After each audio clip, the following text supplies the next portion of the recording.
If you've ever found yourself worrying excessively about how other people feel, particularly when you say no, or set a boundary, or disappoint someone, this is not simply empathy or emotional sensitivity. Very often it is about identity, the inner critic, and a powerful psychological process called projection. Healthy adults are responsible for their own feelings. Disappointment, frustration, and rejection are uncomfortable, but they are normal experiences that adults are capable of tolerating.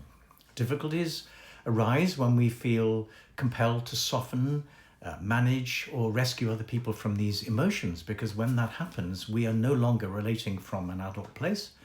We are relating from a much younger, more defended part of ourselves.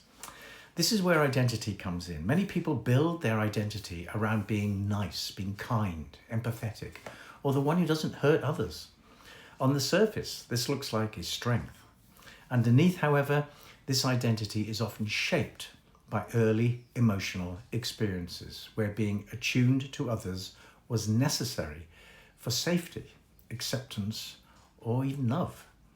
Over time, this adaptive strategy becomes fused with who we believe we are. At the center of this pattern sits the inner critic. The inner critic rarely sounds cruel or attacking at first. More often it sounds reasonable, moral, or emotionally intelligent. It says things like, oh, don't upset them. Be careful how you say that. Or you're responsible for how they feel. What the inner critic is really doing is policing your behavior in the name of safety. Its core belief is not about kindness. It's about abandonment, rejection, or being seen as bad. Now let's talk about projection. Projection occurs when an internal emotional experience is attributed to someone else. In relationships, this often shows up when we imagine how hurt, rejected, or devastating the other person will feel if we assert ourselves. The key question is, how do we know how they feel? Very often, what we are sensing is not their emotional state at all, but our own unresolved emotional memory. The inner child within us remembers what rejection once felt like, especially when rejection was overwhelming, shaming, or unsafe.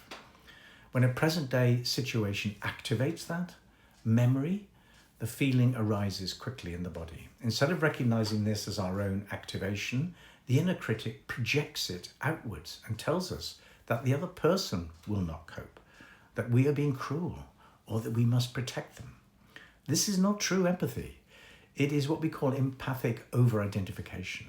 We are responding to our own historic pain while believing we are responding to someone else's. The result is rescuing behavior, such as over-explaining, softening the message, people-pleasing, or avoiding clear boundaries altogether. Here is the paradox. While attention is focused outward on protecting the other person from some kind of imagined rejection, the inner child is being abandoned once again. The inner child needs permission to say no without guilt, reassurance that honesty does not make them unlovable, and protection from excessive responsibility. Instead, the inner critic takes charge and redirects care away from the self. Over time, this creates a familiar internal loop. An adult decision is made, the inner child feels threatened, the inner critic intervenes with rules and warnings. Rescuing behavior follows. There is short-term relief, but the underlying belief is reinforced, which is that safety depends on managing other people's feelings. Identity gradually narrows around this belief, and authenticity is then sacrificed for approval. This pattern is deeply rooted in attachment, as attachment theory developed by John Bowlby shows us. Early relational insecurity does not disappear as we grow older. It reorganizes adult behavior around safety, proximity, and emotional regulation. What once kept us connected as children can quietly imprison us as adults. The work of therapy is not to make people less caring. It is to help them distinguish empathy from responsibility. It is to recognize projection when it happens and gently reclaim those feelings as their own. Most importantly, it is to soften the inner critic and build an internal relationship where the inner child is no longer sacrificed, for the sake of external harmony. A powerful reframe is this: honesty is not cruelty, and boundaries are not rejection. Adults can survive disappointment. Children often could not. Much of what feels urgent and dangerous in the present belongs to our past. When identity is no longer organised around managing others, something profound happens. Energy returns, desire becomes clearer, boundaries strengthen, and care is finally directed where it belongs, towards the self, rather than away from it.